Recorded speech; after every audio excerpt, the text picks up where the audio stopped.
Est-ce que tu peux faire la même chose pour moi? Ça m'évitera Pas de d'être souci, trop oui, préoccupé par la technique. pas de souci. Merci. Bonjour, Bonjour à tous. Salut bonsoir. Camille.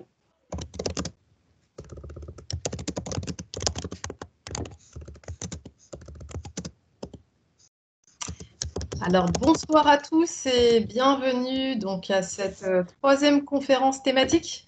Ce soir, on va parler de biodiversité avec différents partenaires. Nous avons les élus également avec nous, Monsieur Didier Chaplon, adjoint à la biodiversité, et Monsieur Goater, élu délégué à l'animal en ville. Ainsi que de nombreux partenaires. Je m'appelle Audrey Martin, je suis responsable du service santé environnement de la ville de Rennes et j'accompagne les élus dans la conception, la construction de la charte sur les animaux en ville, construction dont je laisserai en fait les élus expliquer le cadre. Pour commencer, avant de commencer, je vais surtout en fait vous rappeler quelques petites règles de bon fonctionnement en visio. Donc veuillez couper vos micros quand vous ne vous exprimez pas. Pensez à les réactiver quand vous voulez vous exprimer. Il y aura des séances de présentation, des séances de discussion. Quand vous vous exprimez, c'est toujours plus aussi convivial que vous puissiez en fait activer votre caméra. Mais ça, c'est à votre bon vouloir aussi. Je tiens à signaler également que la visioconférence ce soir est enregistrée. Elle sera rediffusée en replay dans quelques jours, prochainement, pour ceux qui n'auront pas pu suivre la conférence ce soir. Voilà, je vous laisse la parole pour quelques mots d'introduction, Monsieur Guater et puis Monsieur Chaplon. Oui, bonjour à tous. Merci d'être présents ce soir. Je voulais remercier particulièrement Madame Dardenne de participer une fois de plus à cette opération, enfin ce travail qui est fait sur l'élaboration participative d'une charte sur la condition des animaux en ville. Donc, nous sommes à notre troisième web conférence table ronde. Donc, la première était consacrée aux chats dans la ville, la deuxième était consacré donc au point de vue des vétérinaires sur la condition animale. Et donc, nous enchaînons avec la question d'un autre regard sur la biodiversité. Parallèlement, donc ce soir. Parallèlement, nous avons constitué 5 groupes de travail qui se réunissent régulièrement. Nous avons par exemple été visiter l'éco-centre de la Taupinet. La semaine prochaine, nous aurons des auditions. Nous avons aussi lancé un questionnaire qui sera largement diffusé si vous voulez le remplir. Donc bientôt, prochainement, vous aurez peut-être un lien pour pouvoir remplir ce questionnaire sur justement cette charte et sur ce que vous en pensez, ce que vous pensez de la question des animaux dans la ville. Donc, eh bien, place à cette table ronde et merci d'être présent. Voilà, juste un petit mot aussi, donc Didier Chaplon, adjoint à la biodiversité. Donc aujourd'hui, on fait le focus sur la biodiversité. On ne fera pas le tour de toutes les questions de biodiversité, mais ça paraissait important dans cette charte, donc les animaux et nous, d'avoir cette approche-là. Notre volonté, notre politique à Rennes, c'est d'augmenter en fait la biodiversité sur la ville, ce qui est un challenge puisqu'on est sur des milieux donc qui sont contraints avec beaucoup d'activités humaines. Mais augmenter la biodiversité et lutter contre les effets du changement climatique et lutter contre le changement climatique, c'est une seule et même politique. En fait, voilà, tout est lié de ce côté-là. Donc, c'est vraiment ce qu'on veut présenter ce soir, c'est un autre regard sur la biodiversité. Et, je voudrais préciser quand même que dans biodiversité, mais vous le savez, il y a le mot diversité. Et c'est là qu'est l'intérêt, vous allez voir, parce qu'effectivement, quand on parle d'animaux, je dirais sauvages en ville, eh bien, il y a cet aspect diversité qui est importante qu'il faut viser absolument pour éviter d'avoir du monospécifique, comme on dit, et autres. Donc, ce soir, on a en fait 3 personnes qui vont intervenir, donc qui font partie du Conseil local de la biodiversité. À Rennes, nous avons un Conseil local de la biodiversité. On va en avoir un bientôt sur la métropole, mais on en a un à Rennes. Et donc, Michel Sinic pour la LPO, donc il sera question des oiseaux, pour la Ligue de protection des oiseaux. Mathieu Beaufils, donc pour Bretagne Vivante, il sera question de lézards. Voilà. Et Patrick Gézéquel, donc de Bretagne Vivante également, où il sera question d'abeilles. Et on commencera donc par une table ronde avec les 3 personnes que je remercie beaucoup, hein, qui sont présents aujourd'hui et qui font partie de ce Conseil local de la biodiversité, donc qui existe depuis 2015. Voilà. Merci, allons-y donc.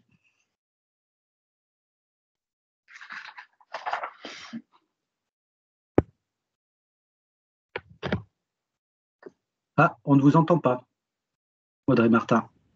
Pardon. Il faut que je m'applique les règles à moi-même avant.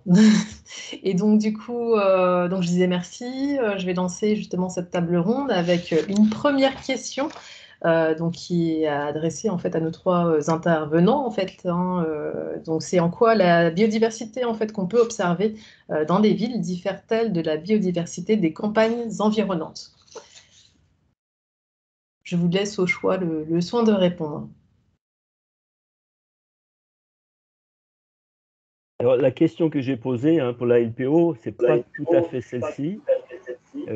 Nous, on a posé 2 questions parce que c'était un peu dans les lieux communs et de savoir de répondre parce on nous pose souvent ces questions-là. Est-ce qu'il faut nourrir les oiseaux l'hiver et faut-il poser des nichoirs au printemps? C'est des questions qui reviennent souvent, donc j'ai voulu y répondre. Alors, je ne sais pas, on peut commencer. Ce sera dans ton intervention tout à l'heure. Oui. On Oui, commence d'accord. par une table ronde sur des questions D'accord, générales ok, excuse-moi. et après, mal on vous compris. donnera la parole chacun pour votre exposé. Merci. D'accord, ok.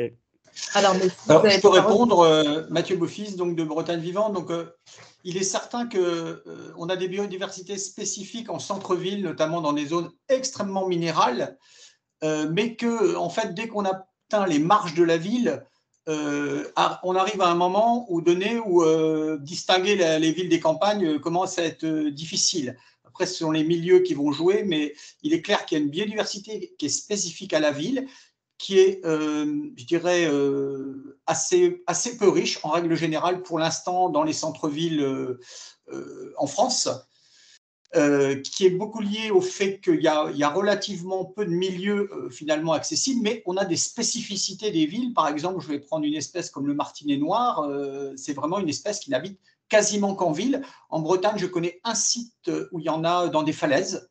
Donc ça, c'était ses nidifications d'origine, mais maintenant, le martinet noir niche essentiellement dans les villes. Donc il y a des espèces spécifiques des villes et on a même des espèces qu'on a nous-mêmes, je dirais, mis en route, comme le pigeon urbain, le pigeon bisé urbain, qui lui s'installe dans les villes. Mais on a par exemple une espèce comme le rouge-queue noir, qui est assez commun dans les villes, les villages, mais dans les villes. Donc on a des espèces en fait de villes qui sont assez typiques, mais je dirais que ces espèces, on peut retrouver dans les hameaux, dans les villages, dans tout bourg. En fait, on a des espèces plutôt de bourg et puis des espèces plutôt de campagne. Et dans les parcs, on retrouvera certaines espèces de forêt.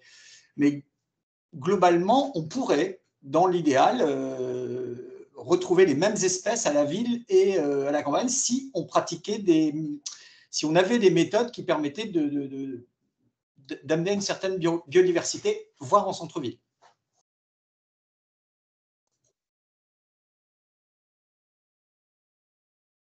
Je vous remercie pour les intervenants.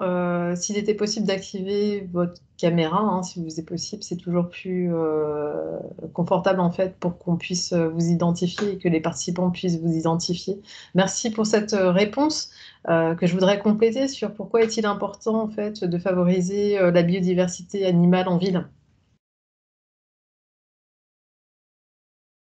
Moi, je veux bien répondre sur un des aspects que je connais un petit peu. Par rapport à celui des oiseaux, donc je rajouterai en rien à ce qu'a dit Mathieu, qui était tout à fait juste. Simplement le fait que les oiseaux accompagnent l'homme depuis des millénaires, hein, depuis que l'homme s'est établi dans des villes. Et c'est vrai que nous avons des oiseaux qui ont accompagné l'homme durant toute cette période. Donc la biodiversité, en fait, elle va être liée essentiellement au substrat, c'est-à-dire à l'environnement qu'on lui offre. Alors les martinets, les hirondelles, les moineaux, etc., ont trouvé dans l'univers minéral un univers qui leur convient parfaitement puisque ce sont des oiseaux cavernicoles. Alors si on leur offre des jardins et des espaces boisés, effectivement, on va trouver une autre d'autres animaux. Alors, c'est vrai aussi qu'on va trouver des petits mammifères comme les hérissons qui arrivent à se faufiler dans la jungle urbaine, mais c'est extrêmement difficile. On va trouver d'autres animaux aussi si effectivement il y a des coulées vertes et des passages. Alors, on a vu pendant la Covid que les animaux pouvaient reconquérir des territoires à partir du moment où l'homme laissait des espaces, mais il ne faut pas s'attendre, malgré tout ce qu'on pourrait faire, à avoir une biodiversité digne de la jungle. C'est évident, évidemment, c'est évident que c'est pas possible. C'est vrai que les oiseaux ont une particularité, c'est qu'ils volent. Pour eux, c'est beaucoup plus facile. Et ils peuvent aussi pénétrer à travers, enfin, d'autres animaux peuvent pénétrer grâce aux berges, quand une ville offre des espaces comme ça. Donc, on peut effectivement favoriser. Là, on a le bon exemple de la coulée verte des Prairies Saint-Martin, qui est une entrée absolument formidable jusque dans le centre-ville. Donc, on doit favoriser ces entrées-là pour effectivement avoir une biodiversité la plus abondante possible, on va dire. Mais après, il faut se poser la question, qu'est-ce qu'on recherche quand on dit on veut développer la biodiversité? Qu'est-ce qu'on recherche? Notre bien-être ou bien celui des animaux? C'est une question. Et c'est la question que je posais en fait. Pourquoi justement favoriser cette biodiversité? On voit effectivement que vous nous répondez sur les conditions en fait, favorables pour justement en fait, observer cette biodiversité en fait, dans la ville. Mais c'est vrai que c'est une vraie question, quelle est la finalité? Et là, on parle bien effectivement de conditions animales. Dans le cadre de la charte et dans le cadre en fait de ces conférences, mais cette condition animale, elle est bien forcément liée au lien entre l'animal en fait et les besoins de l'homme. Je vois qu'il y a une main qui se lève en fait. On peut peut-être justement prendre des questions s'il y a une intervention en fait, spécifique. Je vous en prie. Moi, c'était par rapport à favoriser la biodiversité pour les animaux ou le bien-être. C'est pas forcément l'un ou l'autre. Hein. Souvent, ça va de pair, hein, parce qu'en général, par exemple, quand c'est bien vert, c'est quand même plébiscité par les habitants, quoi. Je veux dire, plutôt qu'un truc trop minéral. Donc, c'est pas forcément, je veux dire, les habitants versus la biodiversité, quoi. Je crois que si on peut répondre à votre question sur favoriser la biodiversité, en fait, favoriser la biodiversité, en fait, c'est aussi favoriser la diversité des paysages. Et donc, finalement, au lieu d'avoir des paysages relativement stéréotypés, c'est-à-dire par exemple, Rennes, 70% des arbres, ce sont des arbres linéaires le long des routes. Hein, donc, on a quand même quelque chose qui apparaît régulièrement. Mais favoriser la biodiversité, ça serait amener, en fait, finalement, à des paysages assez différents, finalement, de ce qu'on connaît actuellement, c'est-à-dire avec beaucoup plus, finalement, de diversité pour amener, justement, la biodiversité. Il y a un jardinier à Rennes, il y a quelques années, il avait fait quelque chose d'assez extraordinaire. En fait, au pied des arbres, c'est quand Rennes a cessé de mettre des pesticides au pied des arbres, il avait, Louis Diard, fait semer des graines au pied des arbres. Et on retrouve encore cet élément parce que quand vous vous baladez dans Rennes et que vous êtes naturaliste, un peu expert, vous trouvez en fait une diversité de plantes au pied des arbres qui peut être assez variée. Et finalement, ces semis de graines avaient fait des petits. Et à Rennes, moi, j'ai habité assez longtemps rue de Brest et même les matériaux qui sont amenés pour les constructions, il y avait des milliers d'orchidées, des petites orchidées toutes petites, l'aspirante d'automne qui poussait sur la pelouse en dessous de chez moi. Elles étaient tondues régulièrement, mais j'avais prévenu un peu les habitants qui avaient ça, donc ils avaient un peu laissé la pelouse. Elles sont toujours présentes, il y a des dizaines de milliers même de ces orchidées en centre-ville. Donc, favoriser la biodiversité, c'est aussi favoriser le regard des gens. Donc, une éducation aussi à travers tout ça. Et le vert n'est d'ailleurs pas forcément un élément, on le verra d'ailleurs tout à l'heure, qui la couleur verte, en tout cas, n'amène pas que la biodiversité. Il y a d'autres couleurs, en fait. D'accord, ok. Je vais aussi en fait repréciser en fait une question et notamment puisqu'on a parlé de biodiversité animale et la biodiversité en fait végétale qui interviennent en fait et qui interagissent en fait fortement. C'est comment justement on fait ce lien entre la gestion en fait des espaces et notamment des espaces verts. Comment en fait ceci favorise en fait ou défavorise l'accueil de la biodiversité animale.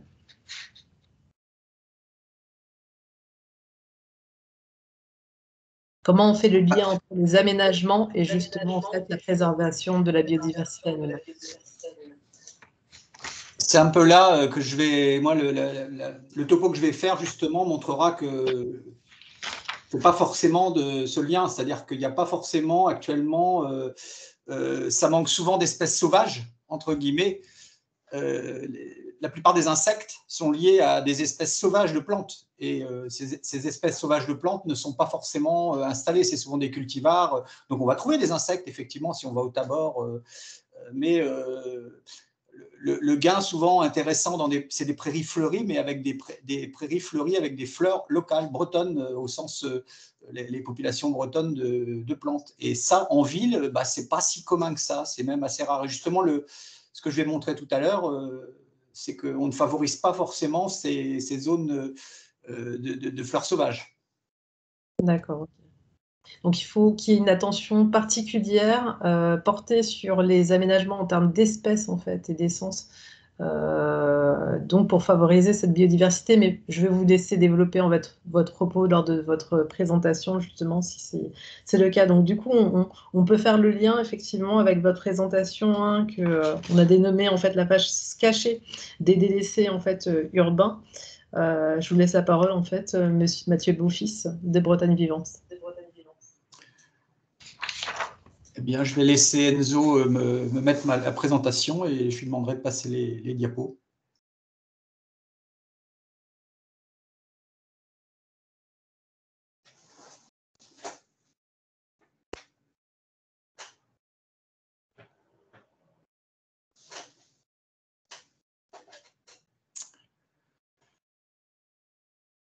Est-ce que c'est bon pour le diapo, là, vous voyez bien? Oui, c'est bon. Donc, le diaporama, là, la photo montre une zone très, très riche à Rennes qui se trouve derrière les étangs d'Apigné, dont je reparlerai tout à l'heure. Et donc, la question que je pose ici, c'est les délaissés urbains à Rennes, un enjeu pour la biodiversité. Alors, c'est quelque chose que je connais depuis très longtemps, mais j'ai eu une chance inouïe grâce au Covid, où j'ai pu explorer méthodiquement les 3,14 km² autour de chez moi, c'est-à-dire en gros un cercle d'un rayon d'1 km autour de chez moi. Et j'ai fait une enquête lézard. Ça fait longtemps que je voulais démarrer ça et j'ai profité, entre guillemets, du confinement en fait, pour me lancer là-dedans. Et j'ai pu en fait finalement découvrir un site intéressant, mais qui s'est fait, vous allez voir ce qui m'est arrivé. Diapo suivante.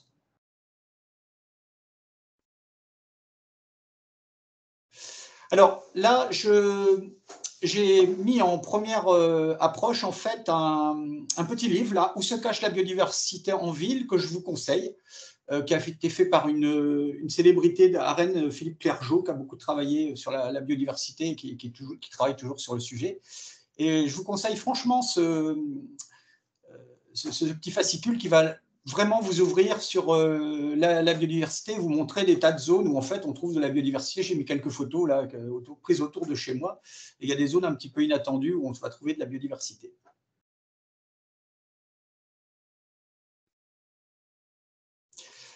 Là, donc les études de cas que je vais prendre, il y en a une, donc la rue Ostermeyer, ça va être la première. Ensuite, la deuxième, ça va être je vais vous montrer le canal Saint-Martin et une station de pompage à Pigné. Mais on va commencer par celle de Ostermeyer qui est vraiment caractéristique de ce qui peut se passer à Rennes. Alors, donc ça se trouve dans le quartier Le Grand Champeau, derrière la route de Lorient. En fait, on a la rocade et on a la voie de chemin de fer, la rocade au bout et la voie de chemin de fer. Et il y a en rouge, là, vous voyez toute une petite zone. Il y a 3 immeubles qui sont construits là. Et il y a toute une petite zone qui était en fait ma limite de 1 km de confinement. Diapo suivante. Et donc là, à cet endroit, eh bien, quand je commençais à voir, j'ai commencé à voir tout de suite qu'il y avait plein de choses, mais je me suis aperçu aussi que les humains qui étaient là, en fait, ils passaient surtout pour déposer leurs ordures ou leurs crottes de chien. Donc, ce sont les lieux là que je vais vous décrire, c'est des lieux considérés comme finalement pas du tout intéressants et pas du tout où il y a, la biodiversité ne semble pas être une zone intéressante. J'ai plus de diapo là. Ouais, on a partage d'écran qui fonctionne pas là. C'est Madame Roda qui partage son écran. Si elle pouvait arrêter, ça m'a pris le contrôle. En fait. Ouais. Je pense, Enzo, que tu peux récupérer le contrôle en faisant toi-même un partage d'écran. Ouais. Je vais... Donc, on va se diriger vers la rue Ostermeyer. J'arrive. Tout à fait. Ah.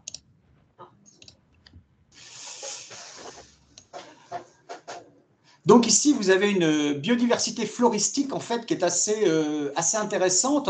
Alors peut-être que vous connaissez certaines des plantes comme la digitale ici, le réséda, les lotiers, la linaire vulgaire ou la scrofulaire, mais il y en avait un tas d'autres. Là, on voit très bien ici les bouillons blancs. On voit aussi qu'il y a une terre qui est un petit peu atypique au niveau de la couleur. Et en fait, il y a une très forte richesse botanique qui est là. C'est une zone qui a dû être coupée en bord de voie de chemin de fer un petit peu avant. Et sur cette zone, diapo suivante, nous sommes donc en avril 2021 et sur cette zone, je découvre une petite plante là, dont vous voyez avec ces petites fleurs jaunes là. Et je connais quelques plantes en Bretagne et celle-là, ça ne me disait rien du tout. Et donc, j'ai envoyé ça à des gens qui font de la botanique et en fait, j'ai eu la chance de retrouver donc une plante, l'ornithope compressée, qui n'avait pas été vue depuis 50 ans en Ille-et-Vilaine. Donc, les banques de graines, ça sert à quelque chose, c'est-à-dire que les graines sont dans le sol et ça repousse. Mais on verra ce qui lui est arrivé après. Pour l'instant, cette plante a redisparu. Peut-être qu'elle réapparaîtra un jour, mais assez incroyable. Une plante qui n'a pas été vue depuis 50 ans en Ille-et-Vilaine, c'est quand même pas courant. Hein. Moi, depuis que je fais on n'a pas beaucoup de cas par an de ce genre de choses. Diapo suivante. Donc, outre donc les plantes, on a une garenne qui est quand même assez importante. Tout le long de la zone, là, sur à peu près 200 mètres, il y a des trous de lapin un peu partout.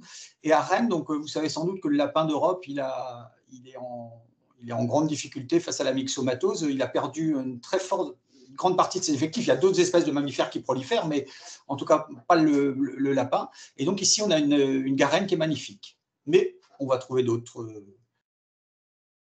d'autres espèces et une forte population de lézards. En fait, il y a plusieurs centaines de lézards qui sont là. Alors, j'ai mis là, il y a des cartons. Il y a des tas de déchets qui sont mis, mais ça ne les dérange pas trop. Là, il y a une bagarre entre deux lézards et là, il y a un mâle et une femelle là, qui sont installés. Et donc, quand on se balade là, moi, on va prendre la diapo suivante.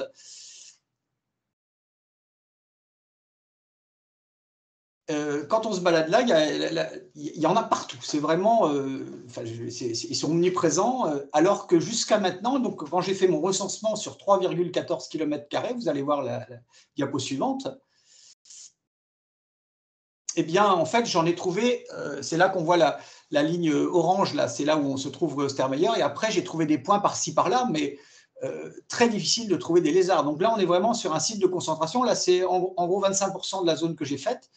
Et donc, dans le reste, je n'ai absolument pas trouvé de lézards. Ça a été très, très difficile. À Rennes, ce n'est pas si facile que ça. Donc, dans cette diapo suivante, il n'y a pas que des lézards, on a trouvé aussi des papillons. Et des papillons ou des insectes. Et notamment, par exemple, ici, la pierrite du lotier, qui est en fait assez rare au niveau de Rennes. Mais aussi, un peu plus bas, le petit papillon vert, là, qui est le tecta de la ronce. Pour trouver ça intra-rocade à Rennes, c'est vraiment pas commun. Des coccinelles, ici la coccinelle de la Brionne, qu'on pourrait trouver dans Rennes.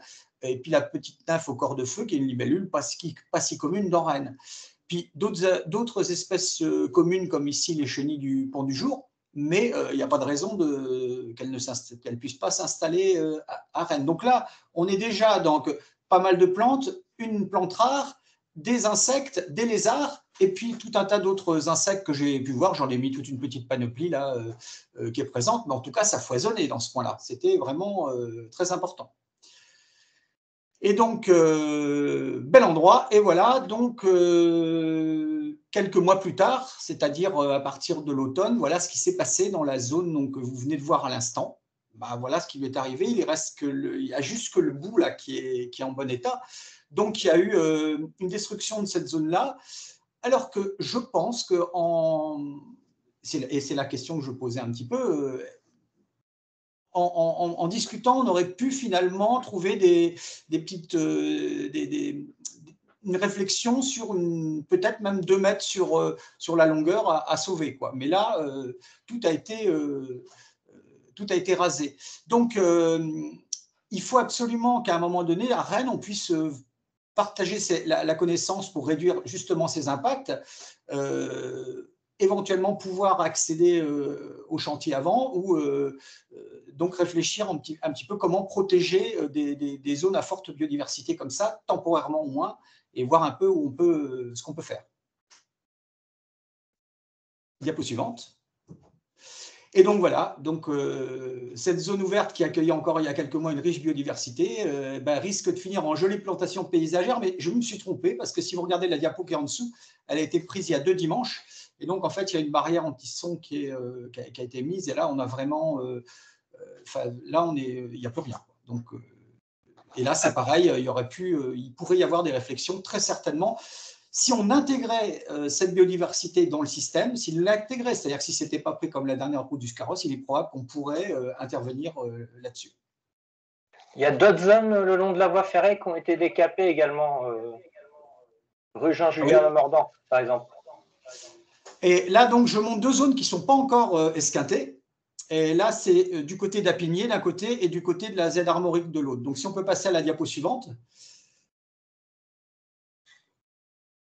Donc là, dans la zone d'Apigné, c'est une zone où il y a beaucoup de plantes, beaucoup d'insectes, mais une particularité, il y a une belle zone à vipères et à lézards verts.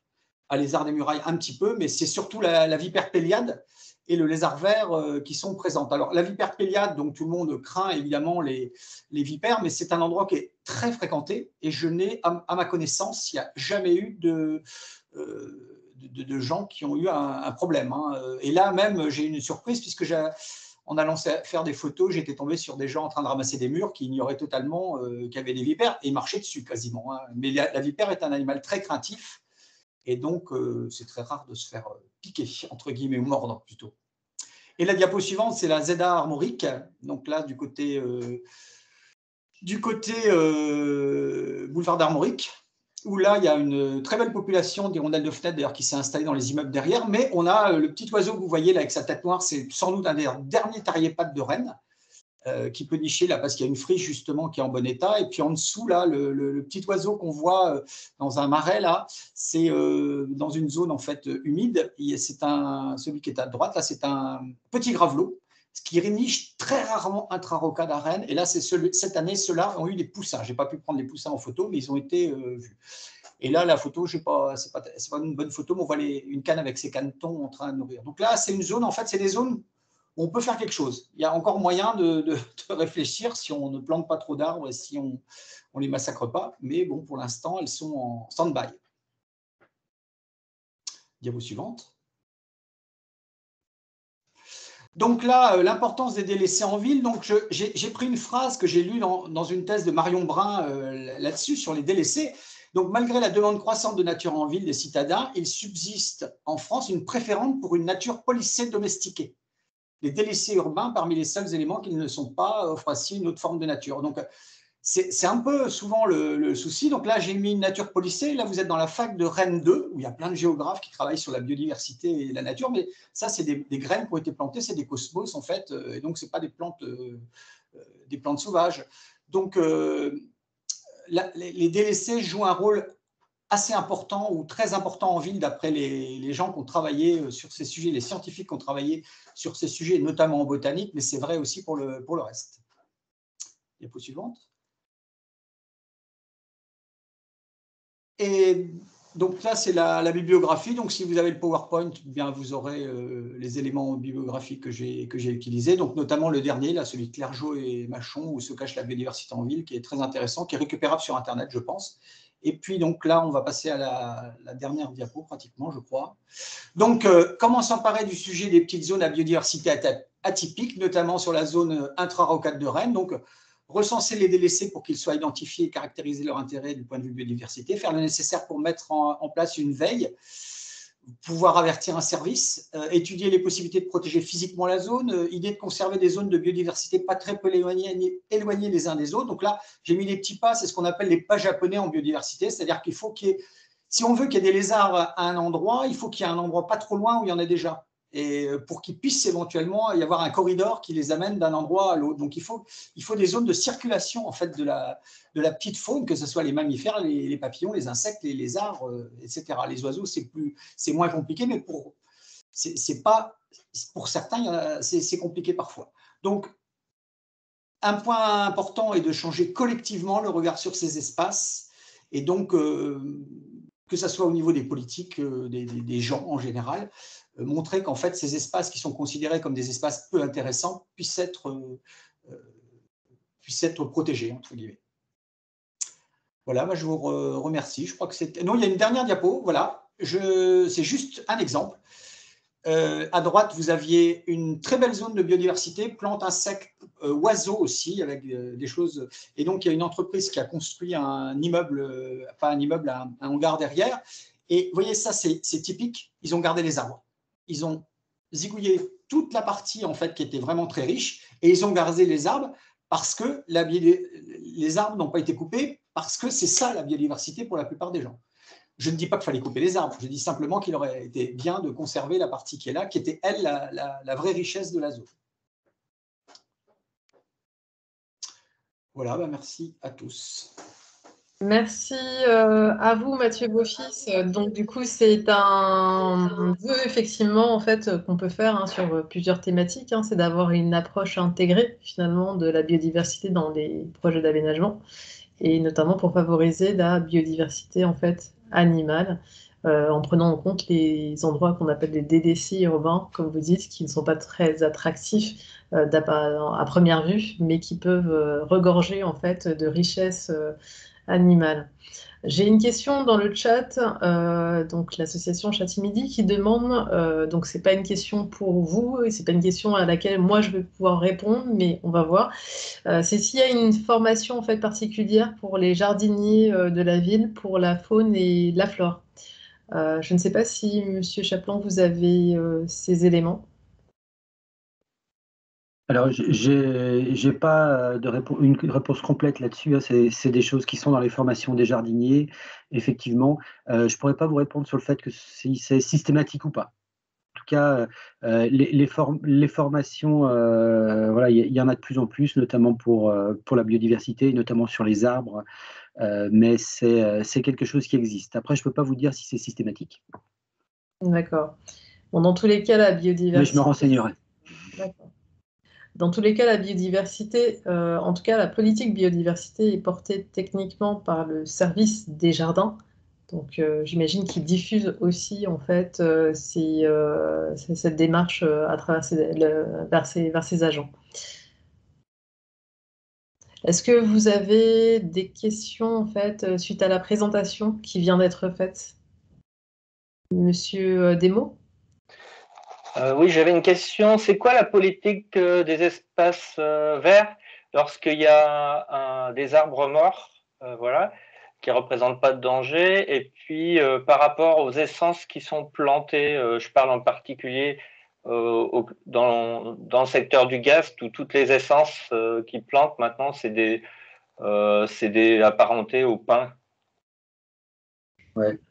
Je ne sais pas s'il y a quelqu'un de la DJB, mais en tout cas, je peux répondre. Voilà, sur les arbres morts, en fait, il y a plusieurs façons de faire. S'il n'y a pas de danger, il y en a qui sont laissés sur place pour effectivement favoriser la petite biodiversité, enfin la petite en taille.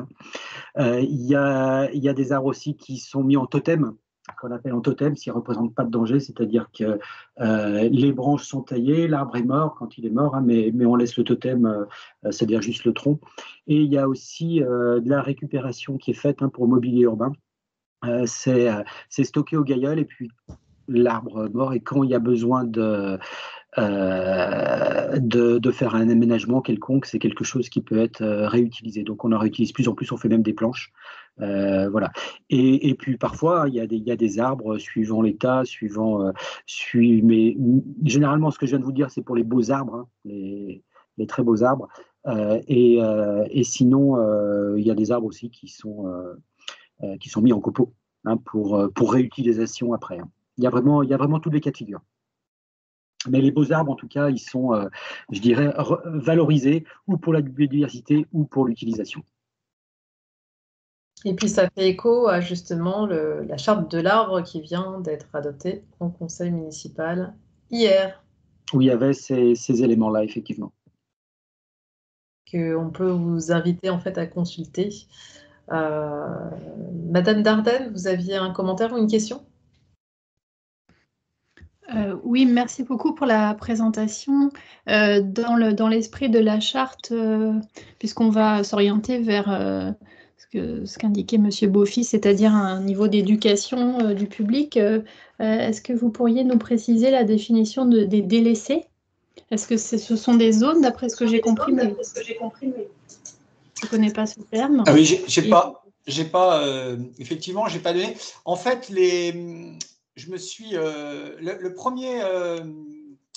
J'arrive pas à remettre ma caméra. Bon, la première fois que j'ai présenté ce travail, j'avais appelé ça des friches, ce qu'on appelle couramment des friches que tout le monde connaît. Et en fait, donc j'avais été orienté par des scientifiques de Rennes 1 vers des thèses donc de Marion Brun. Et en fait, les friches, elle a considéré qu'en fait les délaissés, c'est-à-dire que les friches, on peut parler de friches industrielles, souvent c'est lié à l'agriculture, ou des zones où on laisse, mais ça peut être aussi les bords des trottoirs finalement. Donc le mot délaissé, ça englobe en fait toute zone où on laisse à l'abandon quelque chose. Donc il y a des définitions assez précises qu'a donné Marion Brun, qui sont assez. Et donc on a adopté en fait ce terme délaissé plutôt que d'appeler ça des friches. Les friches sont plus localisé, je dirais, quand on abandonne un champ ou quand on abandonne une zone industrielle, mais les délaissés, c'est beaucoup plus général. Donc, ça pourra inclure les bordures de trottoirs, tout ce qu'on trouvera qui aura été délaissé finalement.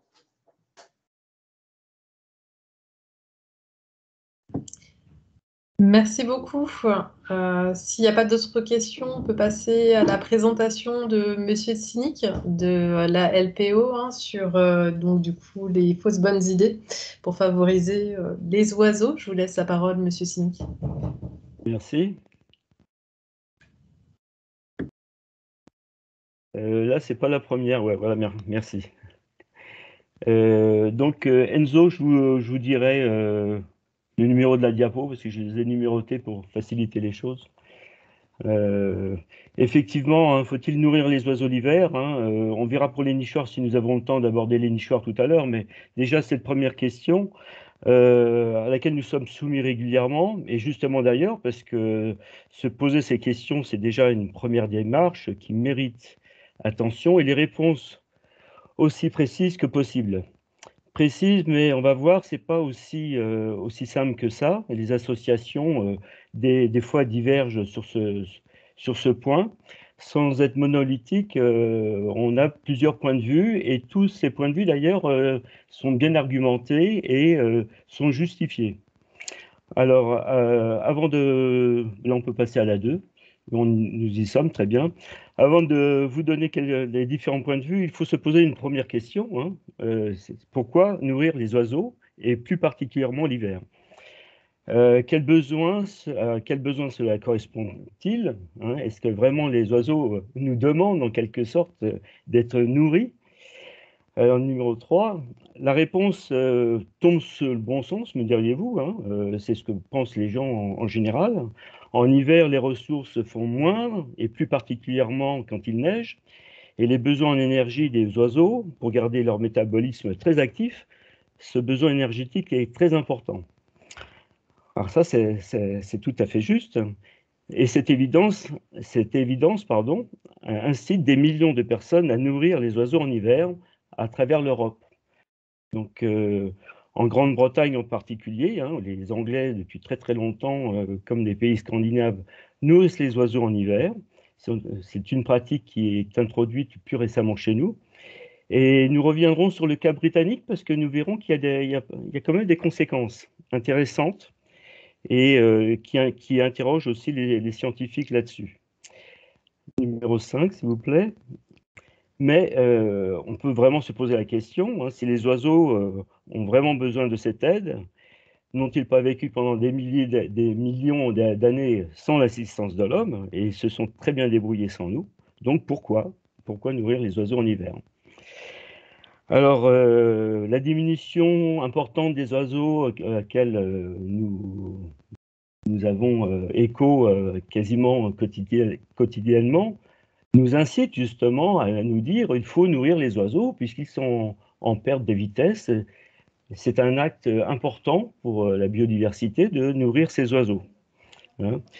Mais la diminution des oiseaux importante nous oblige aussi à réagir et donc à prendre des mesures. Alors, numéro 7. Alors, on voit bien que on a différents points de vue et on peut se poser la question et finalement on voit que le sujet est beaucoup moins simple qu'il n'y apparaît et donc les réponses qu'on va donner maintenant elles sont peut-être un peu plus nuancées que oui ou non. Il y a des oui et il y a des non, on va voir lesquels et lesquels. Alors que nous disent les études à ce sujet? Alors d'abord, si on regarde au niveau de la population, si nous regardons les statistiques, rien ne nous indique que le nourrissage hivernal a modifié la courbe, hélas descendante, hein, du nombre des oiseaux en Europe. La Grande-Bretagne, qui depuis des décennies, comme on le disait tout à l'heure, nourrit ses oiseaux, n'a pas vu sa population se stabiliser. Alors la chute vertigineuse de certains passereaux trouve sa cause ailleurs. Ce n'est pas à cause du froid, ce n'est pas à cause de l'hiver, mais on le sait bien, il y a beaucoup d'autres facteurs que nous connaissons tous, hein, les pratiques agricoles hein, qui utilisent les produits phytosanitaires, la modification importante des paysages, la raréfaction des gîtes favorables aux oiseaux en particulier, et la prégnance et la pression de l'homme sur les milieux. Ça, ce sont vraiment des facteurs extrêmement importants, et ce n'est pas le froid de l'hiver qui fait que les oiseaux, ou le manque de nourriture en hiver, que les oiseaux, la courbe de la population des oiseaux diminue. Alors, s'il vous plaît, alors on se pose toujours la question, alors donc il n'est pas nécessaire hein, de nourrir les oiseaux puisque l'impact positif n'est pas si significatif. Eh bien, on pourrait quand même malgré tout répondre oui. Alors, c'est vrai que ça n'a pas d'impact, vraiment, puisque les oiseaux qui manquent de nourriture, de toute façon, ne vont pas se laisser mourir et ils vont migrer, c'est ce que font un certain nombre.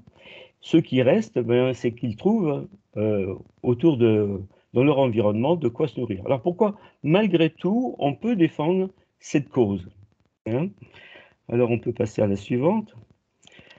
Eh bien, il y a des vertus pédagogiques, hein, en particulier pour les enfants.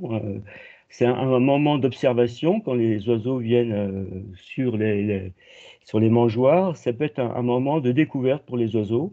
C'est un moment aussi quand on rencontre les gens qui mettent, il y a beaucoup de gens maintenant qui mettent des mangeoires et quand ils nous parlent de ces mangeoires, c'est toujours avec beaucoup de, avec beaucoup de lumière dans les yeux, on va dire. Hein.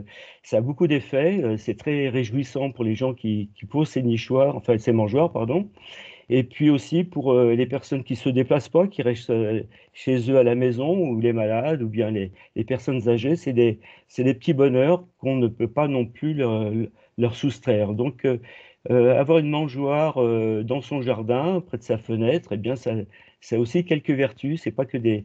Alors, les oiseaux, comme on dit, comme on vient de le dire, ne sont pas tout à fait bénéficiaires. Ils le sont, bien sûr, ils profitent des graines. On peut passer à la suivante. D'ailleurs, à la télévision, on a souvent des bons conseils hein, donnés par M. Baraton ou d'autres personnes c'est un marronnier en quelque sorte, où à chaque automne, on a une petite émission, un petit flash sur inciter les oiseaux dans nos jardins. D'ailleurs, le mot inciter, c'est un peu amusant, quoi, parce que ce n'est pas pour les oiseaux, hein, on pourrait dire beaucoup de choses sur le mot inciter. En fait, on incite donc les gens à venir à profiter et à mettre une mangeoire. Alors, si nous le faisons, autant le faire d'une bonne façon, hein. Il faut veiller, il y a au moins quelques prérogatives quand même à respecter. Alors, la première, naturellement, la prochaine, s'il vous plaît, la 15, c'est à veiller à la nourriture des oiseaux. Alors, sur les sites, sur YouTube ou n'importe, il y a plein de marchands qui viennent vendre leurs graines, hein, de toutes sortes. Bon, si nous, on fait attention à notre nourriture, eh bien, autant faire aussi attention à la nourriture des oiseaux. Et donc, la première chose, c'est de donner des graines bio, hein. Éviter aussi de donner des graisses animales, hein. On sait bien que les graisses animales, souvent, qui sont conditionnées pour les oiseaux, sont des rebuts industriels. Et donc, c'est de la malbouffe pour les oiseaux, il y a de la malbouffe pour les hommes, mais il y a aussi de la malbouffe pour les oiseaux, donc autant éviter ce genre de choses. Éviter absolument le pain, hein. C'est une pratique très très courante, hein. On voit bien dans les parcs, les gens donnent du pain, et le pain est chargé en sel et en sucre, et il ne correspond absolument pas à la nature, enfin au régime naturel des oiseaux.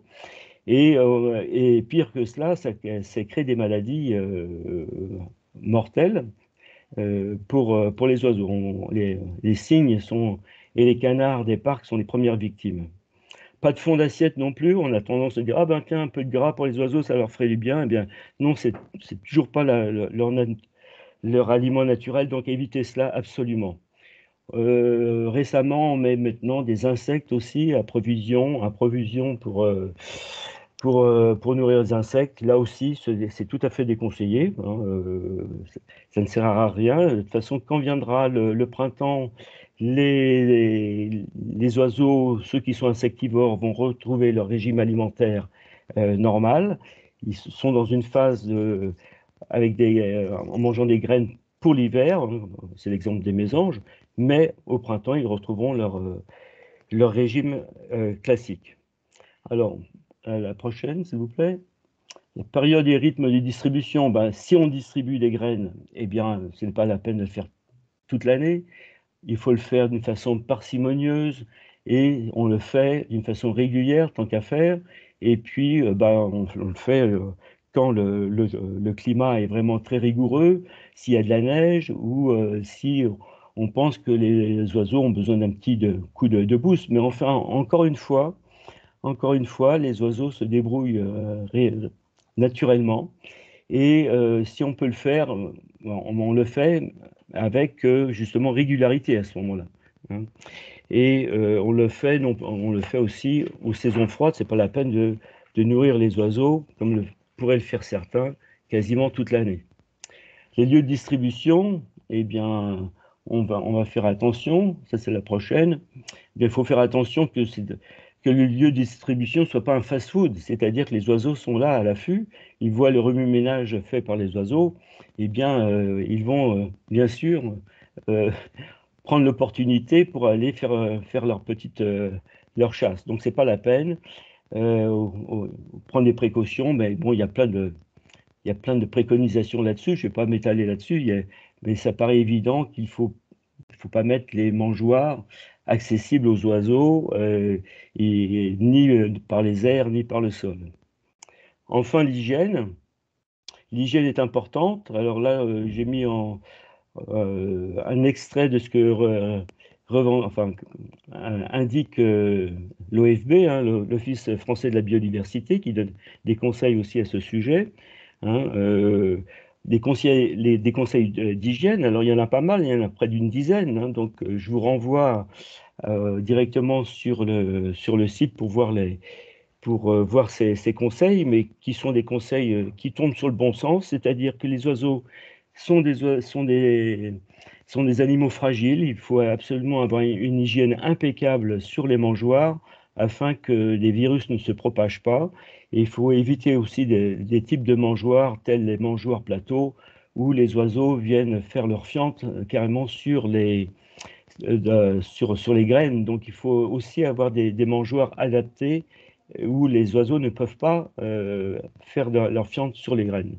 Donc un certain nombre comme ça, de recommandations très simples, mais de bon sens, mais auxquelles on ne pense pas forcément. Donc un peu de lecture fait du bien. Alors, oui, on peut passer. Donc pour ou contre, alors j'ai évoqué donc l'aspect relatif, le bénéfice relatif de cette, comment dire, de la distribution de graines. Une chose beaucoup plus intéressante à faire, hein, c'est de mettre à disposition des lieux qui sont pleinement accueillants. C'est-à-dire que si on a dans son jardin, si on n'a pas de jardin, ça peut être simplement un balcon, mais si on met sur cet espace un lieu accueillant et nourricier, alors vous n'aurez plus besoin de mettre de graines. Hein, si vous avez de la chance d'avoir un jardin, il faut qu'il soit riche d'une végétation. Hein, on l'évoquait tout à l'heure avec Mathieu, et bien effectivement, on peut laisser les choses en friche, les plantes vont revenir naturellement. Ce qui compte, c'est surtout la grande variété des plantes. Il faut qu'elles soient locales parce qu'il faut qu'elles soient adaptées aussi à ces oiseaux. Et non seulement en graines en hiver, en baies en hiver, hein, donc favoriser toutes les plantes qui ont des baies, des fruits, hein, parce que ça peut être aussi des pommiers. Hein. On laisse quelques pommes sur le pommier et les oiseaux vont s'en régaler. Et conserver également, on parlait tout à l'heure des arbres, hein, si on a des arbres qui commencent un peu à dépérir, eh ben, on peut les laisser sur le jardin. Ces cavités seront aussi des lieux d'accueil, ainsi que les lierres, parce que les lierres ont souvent mauvaise réputation, mais on sait très bien que les lierres, non seulement pour les abeilles, en début d'automne, les lierres offrent des ressources pour les abeilles, mais en hiver, c'est des ressources aussi pour les oiseaux, hein, avec leurs baies. Une dernière chose qui paraît tellement évidente que parfois on l'oublie, là on peut passer aussi, parce que je l'ai déjà évoqué, on peut passer à la prochaine, c'est de penser à l'eau. Hein. De l'eau pour hydrater les oiseaux, naturellement, mais aussi de l'eau pour que les oiseaux puissent se baigner pour nettoyer leur plumage. C'est essentiel, même en hiver. En hiver, pensez à casser la glace avec un peu d'eau tiède ou avec le poing si nécessaire, mais il faut que l'eau soit d'une façon permanente accessible aux oiseaux. On y pense très peu souvent. Je l'avais évoqué lors d'une dernière réunion quand on parlait des arbres en ville, qu'effectivement, même en ville, et la ville devrait y penser aussi, avoir des abreuvoirs et des ressources en eau pour les oiseaux. Hein, c'est très très important. C'est peut-être même, s'il y a une chose à faire, la première chose à faire, c'est certainement celle-ci, c'est d'abord de mettre de l'eau avant de mettre des graines. Bien sûr, on ne met pas de produits chimiques dans l'eau. Hein. Par contre, il faut, comme on l'évoquait tout à l'heure, une hygiène absolument impeccable. Alors, on pourrait prolonger aussi cette... je n'ai pas chronométré, je ne sais pas combien de temps il me reste, mais enfin, on va bientôt finir. Si ça a un impact effectivement sur le fait de poser des graines, etc., si ça a un impact sur local ou sur l'espèce ou sur le groupe concerné. On le voit que finalement, non, ça n'a pas vraiment d'impact, sauf si on le fait d'une façon massive. Alors, je voulais évoquer le cas des Anglais là, qui nourrissent leurs oiseaux tout l'hiver depuis très très longtemps, et on s'est aperçu avec la fauvette à tête noire, en fait, que les fauvettes allemandes, par exemple, hein, c'est une étude qui a été faite, et bien les fauvettes allemandes, au lieu de migrer vers l'Afrique comme elles le faisaient habituellement, comme les fauvettes le font au temps froid, et c'est des oiseaux migrateurs, eh bien, les fauvettes anglaises restent en Angleterre, puisqu'elles sont nourries. Et puis, même des fauvettes allemandes, eh bien, remontent vers l'Angleterre au lieu de descendre vers le sud. Alors, c'est assez intéressant. Et on n'en est pas encore à deux espèces différentes, hein, comme Darwin aurait pu le remarquer il y a quelque temps avec ses moineaux. Mais voilà, voilà. Donc, ça veut dire qu'il y a vraiment un impact. Il y a un impact. Le problème c'est que quand on nourrit les oiseaux, on les rend dépendants. Et quand, pour une raison quelconque, on ne peut plus les nourrir, alors là, il se passe des choses. J'avais un autre exemple par rapport mais là, ça concerne les nids par rapport aux oiseaux américains. Mais en tout cas, nourrir les oiseaux, il faut y réfléchir. Pourquoi on le fait? En guise de conclusion, eh bien, ce n'est pas répréhensible. Ça a des aspects très positifs quand on sait pourquoi on le fait et en particulier si on le fait avec des enfants ou avec des élèves dans un but de connaissance. Ça peut être favorable aussi pour les personnes qui le font parce que ça leur donne un peu de quiétude. Voilà, ça n'a pas d'aspect négatif dans le sens où on ne le fait pas d'une façon aussi globale que nos amis les Anglais. Hein, il faut le faire donc avec un peu de retenue, mais c'est un moment où justement on peut les observer, mieux découvrir. Il faut savoir aussi que les espèces qu'on va nourrir sont des espèces les plus communes qui n'ont pas besoin de notre aide. Hein. Souvent, ce sont les mésanges, les rouges-gorges, les pinsons, les verdiers. Et il y a des espèces qu'on ne verra pas. On ne verra pas aux mangeurs. Pourtant, elles existent. Hein. Donc, il y a d'autres moyens. Si notre jardin est beaucoup plus riche que ça, eh bien, on verra des espèces justement qui existent et on les verra peut-être un peu plus. Hein, parce que là, on se cache derrière quelques oiseaux et il ne faut pas oublier les autres. Hein. Voilà. Et je crois que j'en ai terminé. Voilà. Donc, si nous voulons vraiment aider les oiseaux, tout au long en fait, c'est en hiver, mais aussi c'est tout au long de l'année. Hein. C'est de tout mettre en œuvre afin de proposer un territoire accueillant, nourricier, riche en biodiversité. Hein. Alors, c'est un peu, entre nous, c'est presque un lieu commun, hein. Mais en fait, c'est pas si simple que ça parce qu'il faut la connaissance aussi. Qu'est-ce que ça veut dire la biodiversité? On a besoin d'aide aussi. Les gens ont besoin d'aide, de conseils. Quelle plante vais-je mettre dans mon jardin? Qu'est-ce qui amène le plus, etc. Hein, voilà. Alors j'avais un autre volet, mais ça pourrait être traité plus tard. C'est celui. Alors là, oui, il y a des recommandations hein, sur. Je voulais parler des nichoirs, mais bon, là, je crois qu'on n'a pas le temps. On verra. Les nichoirs, c'est plus pour le printemps, donc on aura peut-être l'occasion d'en reparler. Voilà, je vous remercie. Merci beaucoup. Je propose en fait d'enchaîner sur la dernière présentation et puis réserver des questions éventuelles pour la fin. Donc je laisse la parole en fait à Patrick Gézéquel de Bretagne Vivante qui va nous parler des ruches. Oui, merci. Pour l'instant, je ne peux pas partager le PDF. Oui, je vous autorise à le faire maintenant. Merci. Est-ce que c'est bon? Est-ce que vous voyez? Oui. Ok. Très bien. Affichage. Comme ça, c'est bon. Très bien. Donc, je suis bénévole à Bretagne Vivante.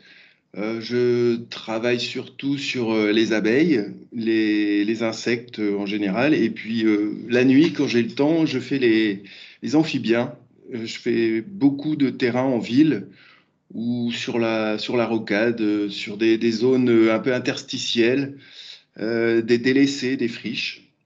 Alors, les abeilles sauvages en ville, le sujet est intéressant parce qu'on parle beaucoup des ruches en ville. Déjà en 2015, quand on a créé le Conseil local à la biodiversité, j'avais indiqué qu'il fallait ne pas mettre de ruches partout en ville, ce qui était à l'époque vraiment une grande tendance. À Paris, ils étaient à fond là-dedans. Et donc la ville de Rennes avait décidé de surseoir un peu, le département 35 aussi, à l'installation massive de ruches. Et puis là, cette année, on m'a redemandé de travailler là-dessus. Et puis, du coup, je vous fais une petite présentation de ce qu'on peut dire des abeilles en ville, l'abeille domestique ou l'abeille sauvage. Donc, je fais partie de l'Observatoire des abeilles, qui est un regroupement de scientifiques, d'experts et de bénévoles comme moi, au niveau français et francophone. Alors, Bretagne vivante, je le rappelle, c'est toute la Bretagne et aussi Nantes, et on a plusieurs antennes un peu partout. Alors, les familles d'abeilles sauvages. Dans les carrés verts, vous avez les différentes familles. Et ce qui est important dans ce tableau-là, c'est de voir qu'il y a des abeilles à langue longue et des abeilles à langue courte. Et c'est notamment intéressant parce que vous allez trouver des abeilles différentes selon l'espèce de plante qu'elle va aller butiner. Vous voyez qu'il y a, par exemple, Apidae au centre, là, il y a 220 espèces différentes en France. En Bretagne, tout compris, en regroupant toutes ces espèces-là, toutes ces familles, on a 300 abeilles différentes. Alors, ce qui caractérise une abeille, c'est de récolter du pollen. Là, sur cette photo-là, on voit sur les pattes arrière du pollen qui est jaune. Il peut être de plusieurs couleurs, mais là, on le distingue bien comme il est jaune.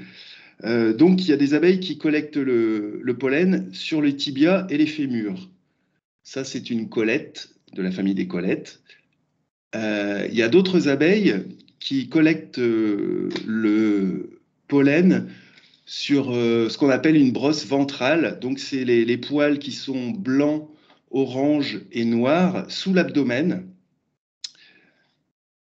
Et enfin, il y a des abeilles qui ne collectent pas le pollen grâce à des poils, parce que, comme vous voyez cette abeille-là, c'est un iléus, il n'y a pas de poils. C'est une abeille, elle est toute petite, elle fait 5 mm, 7 mm, et donc elle collecte le pollen mélangé à du nectar dans son jabot, comme certains oiseaux le font, et elle régurgite ça en rentrant au nid.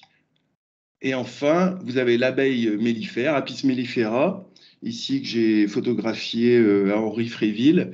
Pour la distinguer des autres, bon, c'est pas toujours évident, mais en fait, c'est les pattes arrière, là, le tibia et le premier métatarse, c'est très dilaté. Autrement, c'est difficile, si on n'est pas expert, de distinguer les abeilles entre elles. Voilà. La nidification, 70% des abeilles nichent dans le sol. Elles creusent une galerie, elles font des cellules, et là, elles approvisionnent en pain de pollen. Elles pondent un œuf qui devient une larve et va manger le pollen, grandir, devenir adulte et sortir l'année suivante. C'est-à-dire qu'elle va passer des mois et des mois à l'intérieur du nid sans bouger et ne sortira que l'année suivante. Si c'est une abeille qui sort en avril, le cycle biologique va se faire en avril et la progéniture ne ressortira qu'en avril l'année suivante. Il y a une saisonnalité en fonction des espèces des abeilles. Il y a 20% des abeilles qui nichent dans le bois, dans des trous. Alors, à gauche, vous avez un arbre mort qui a été attaqué par un pic. Et ce pic vert là cherchait des coléoptères xylophages, des larves, qui donc font des galeries dans le bois. Et quand il les trouve, il les mange. Du coup, là, on voit bien qu'il y a des trous dans le bois. Et ces trous-là sont réutilisés par certaines abeilles pour faire leur nid.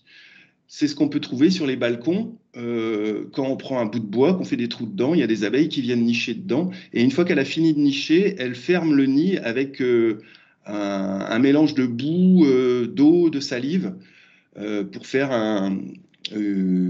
pour cloisonner, pour interdire l'entrée du nid, comme les pharaons faisaient dans le temps. Alors, trop vite là. Elles peuvent nidifier en bourgade. Donc ça, c'est haut à bord, dans les petites allées, là où il y a plein de fleurs. Là. Donc, c'est des lasioglossums. Et en fait, ça, ce sont des gardiennes. Alors, On appelle les abeilles solitaires parce qu'il y a une abeille qui fait un trou, une galerie. Elles peuvent être en bourgade, mais parfois, c'est chez les Lasioglossum, chez les Alictidae, l'abeille va faire une première génération de filles qui vont l'aider ensuite, elles sont 4 ou 5, et qui vont l'aider à faire une deuxième génération où il y aura des filles et des mâles qui vont, eux, continuer le cycle. Donc les mâles vont féconder les femelles et les femelles vont hiverner et recréer un nid le printemps suivant. Donc là, ce qu'on voit, c'est des gardiennes qui empêchent des intrus de rentrer dans le nid. On peut en trouver partout des nids, vraiment en cœur de ville. Moi, j'ai fait un petit carré de 1 km² entre le Tabor et la gare, et là, je sais plus, j'en suis à 35 zones de nidification, quelque chose comme ça. Ça fait un petit moment que j'ai pas refait le tour, mais alors ça va, ça vient, en fonction de plein de paramètres. Alors, le déclin des abeilles, c'est un sujet intéressant. On parlait du déclin des oiseaux. Il est principalement dû au changement des pratiques agricoles. Alors ça, c'est un document qui est fait par professeur Rasmont en Belgique. Et en Belgique, mais en France aussi, on a supprimé tout ce qui est culture de légumineuses. Les légumineuses, ce sont des plantes qui attirent les abeilles à langue longue, parce qu'il faut aller au fond de la corolle pour aller chercher du nectar. Donc, en rouge, on voit qu'en Belgique, c'est surtout les abeilles à langue longue qui ont fortement diminué. Donc, c'est ce qu'on va retrouver... ah non. Ouais, j'ai plusieurs PDF de conférences. Donc, ça, c'est une des principales causes de disparition des abeilles, c'est le changement des pratiques agricoles. On va le retrouver derrière, voilà. Il y a un autre phénomène qu'on connaît pas trop, enfin qu'on connaissait pas trop, qu'on commence à beaucoup connaître maintenant, mais qui est visible en Belgique, toujours Rasmont, depuis les années 60, 70. C'est la disparition des bourdons, et les bourdons sont très sensibles à la chaleur. Et là, donc, il a sorti une étude qui montre qu'en 2100, si on reste dans un business as usual, c'est-à-dire on va monter à, allez, on va dire 4 degrés en 2100, eh bien, on n'aura plus le bourdon terrestre, Bombus terrestris, qui est un grand pollinisateur très essentiel pour l'agriculture. Eh ben, il disparaîtra au sud de la Loire. Donc, ça a un impact économique assez formidable qui n'est pas tellement discuté en ce moment sur le réchauffement climatique et l'impact économique et les assurances qu'il faut prendre et en fait provisionner de l'argent. Enfin bref. Donc, là, vous avez un petit résumé qui a été fait par Violette Leféon sur les différents problèmes qu'on a. Alors à droite, quand on dit, c'est un euphémisme, hein, le changement des pratiques agricoles, mais insecticides, fongicides, herbicides, voilà. Après, au niveau du paysage, on a l'urbanisation, évidemment. Et puis les ressources florales, comme je vous ai dit, sites d'unification, ça c'est important. On arrive à créer des zones intéressantes pour les abeilles. Là, on va voir si on y arrive sur la Prévalais. C'est pas mal. Et en ville, sur Via Silva à Cesson. Le fait de faire un talus, un merlon, l'année suivante, j'avais des abeilles qui nidifiaient. Donc pour la nidification et les ressources florales, si on veut, on peut. Je continue. Alors les services de pollinisation. Alors vous allez regarder là où il y a marqué Apple, donc des pommes, le camembert de l'image de droite. En bas, vous allez voir que pour une pollinisation optimum, il faut à la fois des bourdons, des abeilles domestiques et des abeilles sauvages. Je continue. Le problème, c'est qu'on a une agriculture de plus en plus intensive, on a des pratiques agricoles qui font que c'est compliqué. Donc en fait, au niveau européen, mais même au niveau mondial, on a un problème de corrélation entre la demande de services de pollinisation et la possibilité d'avoir des ruches et des abeilles domestiques qu'on va amener là où on a besoin de polliniser. Donc, il est très important de conserver des abeilles sauvages, des abeilles solitaires, celles que je vous ai montrées, et je vais vous en montrer d'autres derrière. Et ça, alors, en France, on a 1000 espèces d'abeilles. Dans le monde, on en a 20 000. Et évidemment, toutes les espèces sont adaptées à leur milieu et toutes les espèces sont nécessaires pour l'agriculture et pour la biodiversité en général. Alors, pour revenir au sujet des ruches en ville, il faut déjà parler aussi de ce que c'est l'abeille domestique. L'abeille domestique, c'est Apis mellifera. Et ici, nous, en Europe occidentale, vous avez le M, ça veut dire qu'on a la sous-espèce Apis mellifera, mellifera. En Italie, c'est Carniolica. Italie, vous voyez à peu près au milieu. En Afrique, il y a plein de sous-espèces. Et puis au Caucase, vous avez d'autres sous-espèces. Donc chez nous, c'est Apis mellifera, mellifera, l'abeille noire qu'on appelle. Voilà le tableau phylogénétique. Vous voyez, Apis mellifera, c'est la lignée M et la lignée A en bas, c'est africaine. Je continue. Donc, face à l'augmentation, on peut dire inconséquente à Paris, mais un peu partout en France, quand on est parti dans une mode, on y va la tête dans le guidon. Il y a Paris 8, donc Isabelle Tajos et puis Lise Ropars, qui ont fait une étude et elles ont fait un truc très simple. Elles ont compté le nombre d'interactions entre les insectes sur des patchs de fleurs. Et donc without hives, c'est-à-dire sans des ruches à proximité, et puis un même comptage sur des fleurs avec des ruches à proximité. Et ils se sont rendus compte que le réseau de relations entre les insectes et les plantes changeait une fois qu'on installait des ruches. C'est ce qui illustre ce dessin-là, à Paris. Ils ont fait des comptages et ils se sont rendus compte que dans des buffers autour de ruchers, on avait des présences de pollinisateurs sauvages, donc wild pollinisateurs, en l'occurrence beaucoup les abeilles. Il y a les papillons qui participent beaucoup aussi, et les mouches, des cirfes. Donc on voit la droite qui descend. Plus on a de ruches, et plus on est proche des ruches, on va le voir dans le... Non, ce sera après.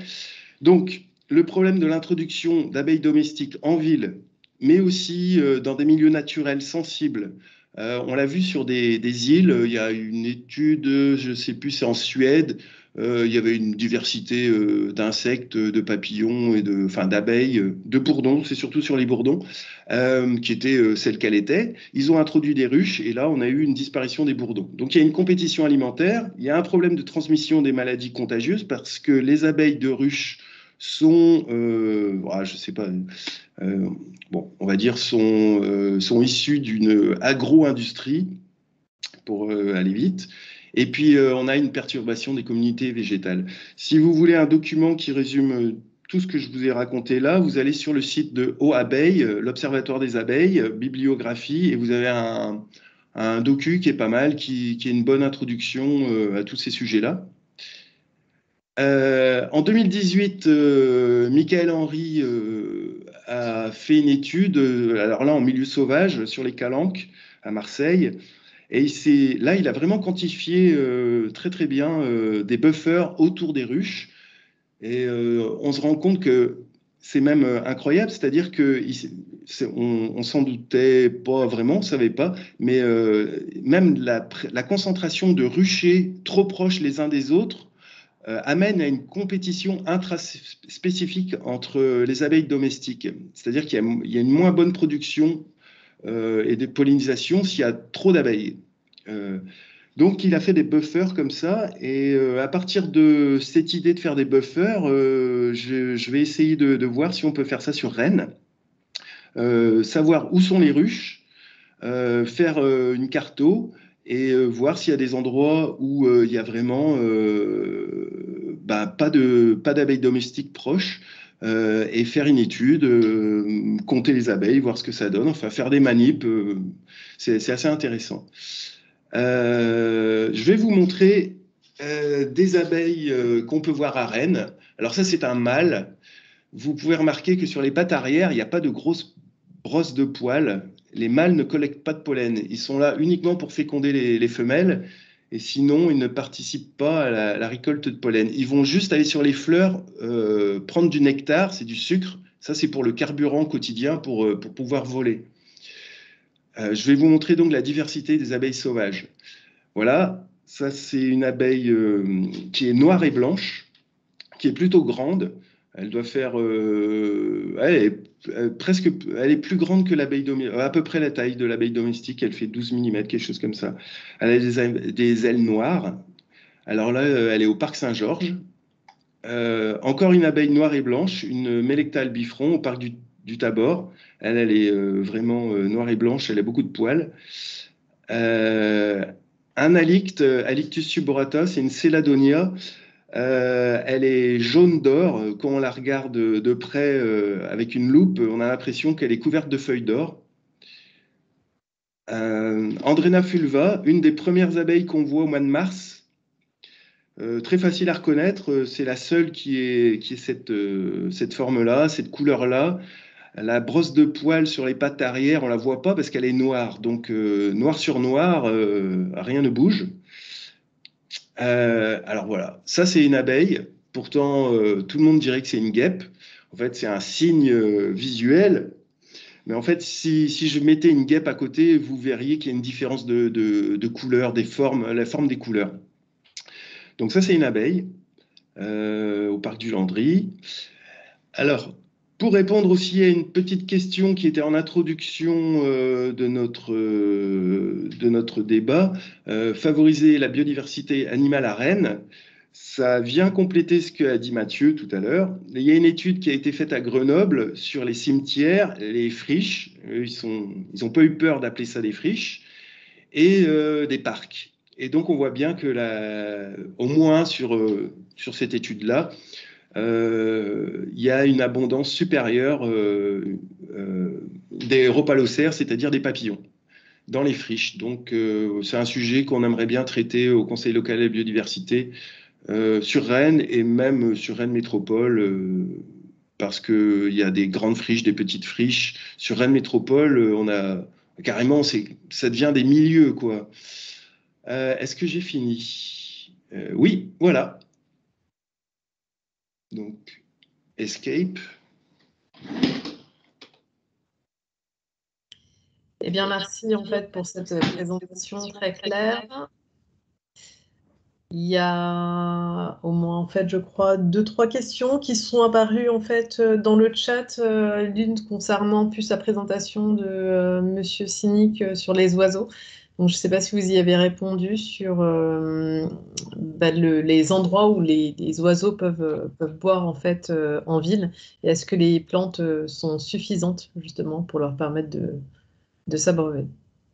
Alors, je n'ai pas répondu au chat parce que j'étais complètement absorbé par la présentation sur les abeilles, donc très intéressante de Patrick. Donc la question de savoir si en ville, oui, on peut, les ressources en eau, oui, elles sont rares dans le sens où elles ne sont pas distribuées d'une façon pensée, c'est-à-dire qu'elles sont c'est d'une façon opportune que les oiseaux vont trouver après la pluie, les flaques d'eau, etc. Quand on a la chance d'avoir, dans les jardins, certains jardins offrent de l'eau.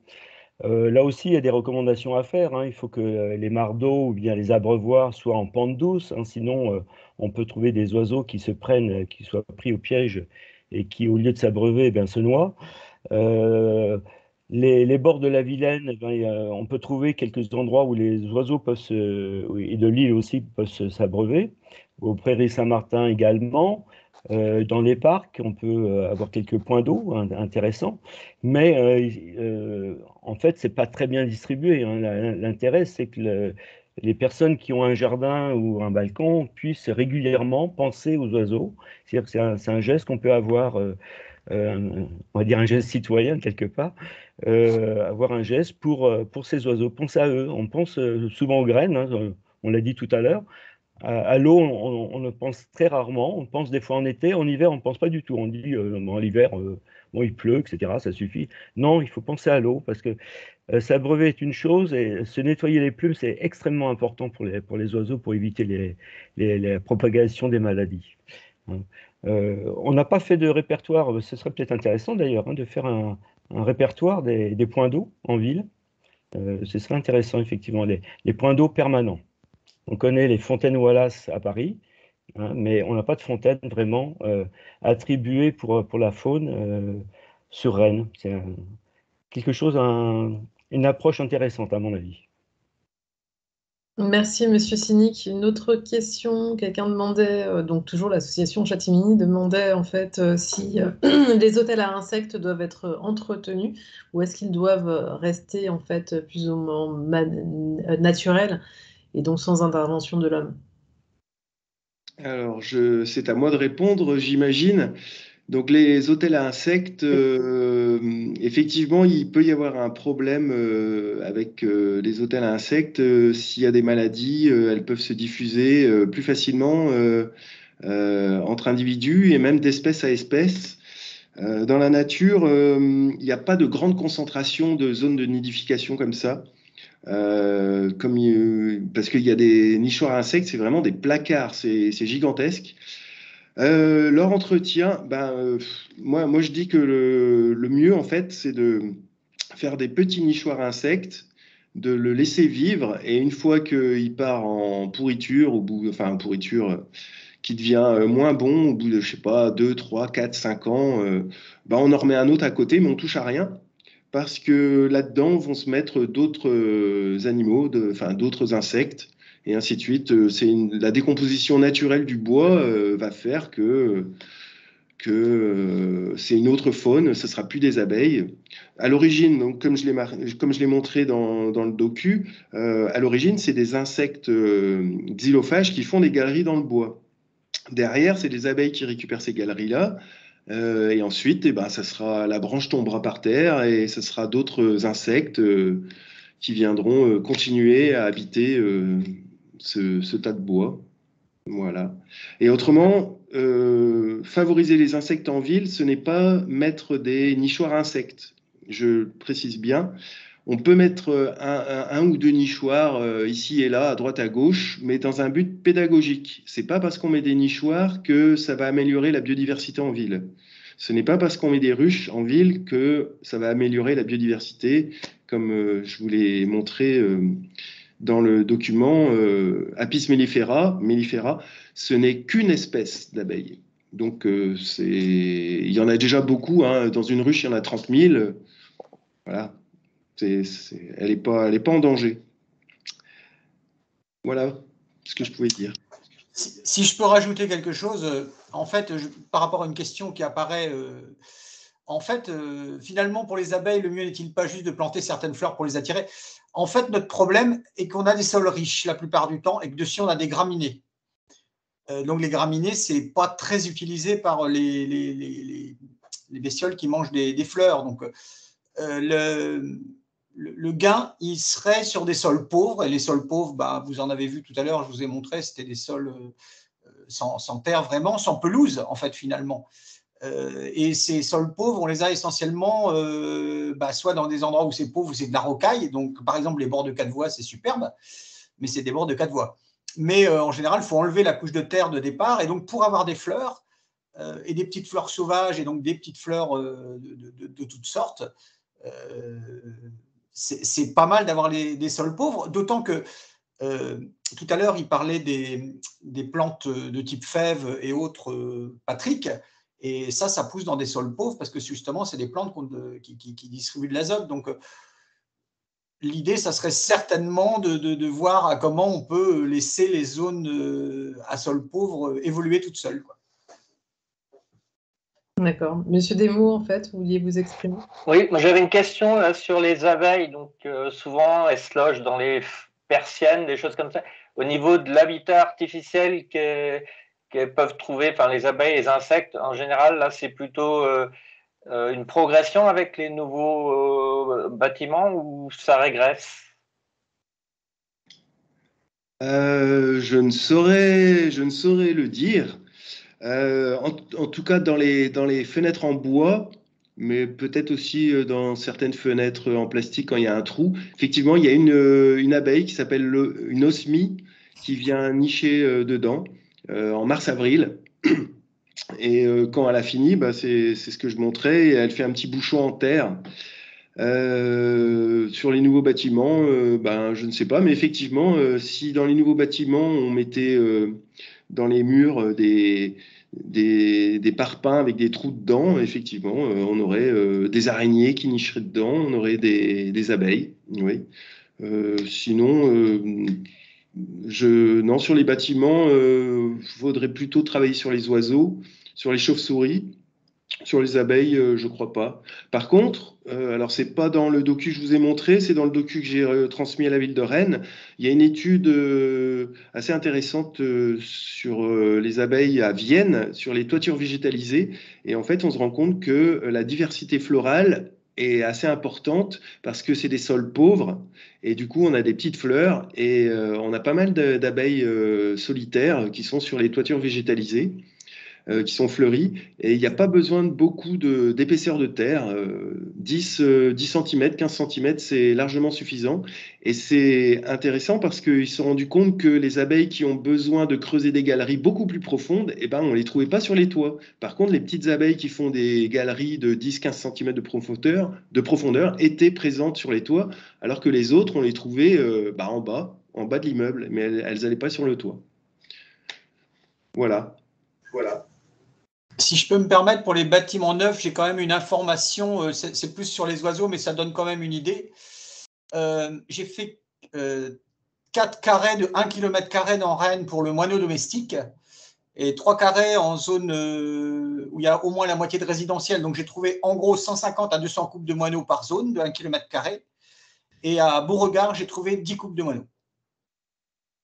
Ce qui donne une idée, en fait, du peu d'attractivité des bâtiments neufs, sauf, par exemple, on a un exemple qui est atypique à la ZAC Armorique, où il y a une grosse colonie d'hirondelles de fenêtres qui est venue s'installer. C'est assez étonnant comme affaire. Mais bon. Juste pour compléter, à Beauregard, il y a encore beaucoup de travaux. C'est vrai et c'est un peu la même chose pour la courrouce, pour les hérissons. Dans une zone où il y a encore beaucoup de travaux, il faut effectivement attendre que ce soit stabilisé avant aussi d'en tirer des conclusions définitives effectivement sur ces zones-là. Mais ça ne m'étonne pas effectivement qu'en ce moment, ce soit assez pauvre ce côté-là. À Paris, c'est une perte de 80% des moineaux dans les zones restaurées, après travaux. Oui, à Paris justement, et c'est ça le paradoxe, je lisais avant-hier dans un tweet parisien, comme quoi il y avait une réintroduction, enfin pas une réintroduction, la mairie de Paris, dans certains quartiers, donnait aux habitants des nichoirs artificiels pour recréer justement des zones de nidification, alors qu'il aurait été beaucoup plus intéressant et intelligent d'informer les gens en disant attention, quand vous faites une rénovation, faites attention aux joints, laissez des espaces ou sous les toitures, laissez des espaces. Ça aurait été beaucoup plus intéressant de le faire.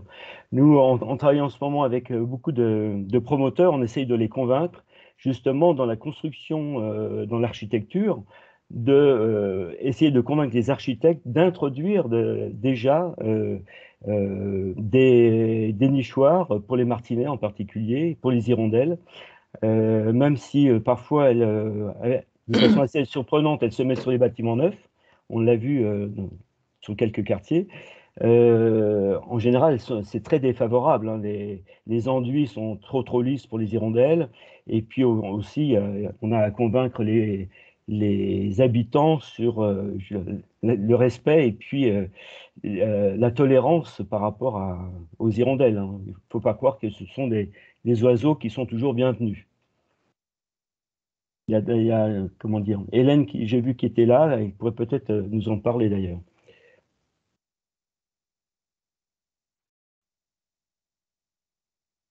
Alors, j'ai bien peur que ce soit vraiment en fait des sujets passionnants qui nous prennent plus de temps que l'heure et demie qu'on vient de passer ensemble.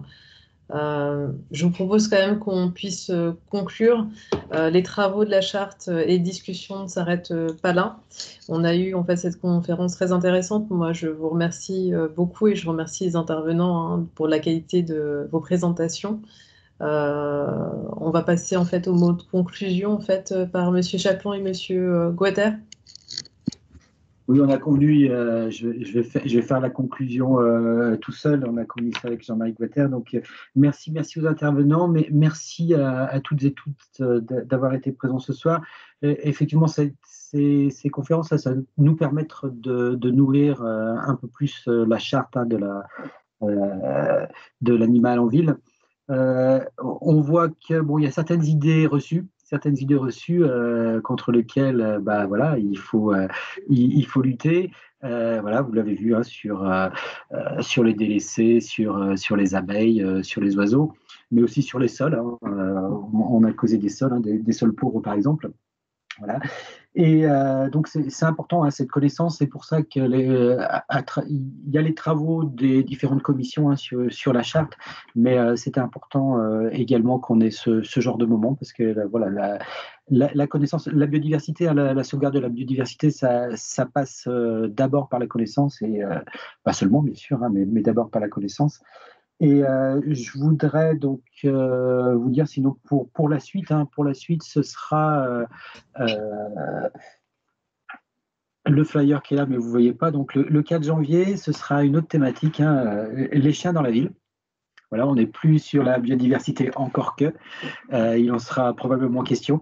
Mais voilà, peut-être que Jean-Marie Guater veut en dire un mot. Donc on se retrouve pour le 4 janvier, pardon. Donc on est toujours dans la logique là des conférences pour nourrir la réflexion. Et les groupes de travail continuent à travailler en parallèle pour cette charte. Jean-Marie, autre chose ou c'est bon? Non, merci, c'était très bien, bravo.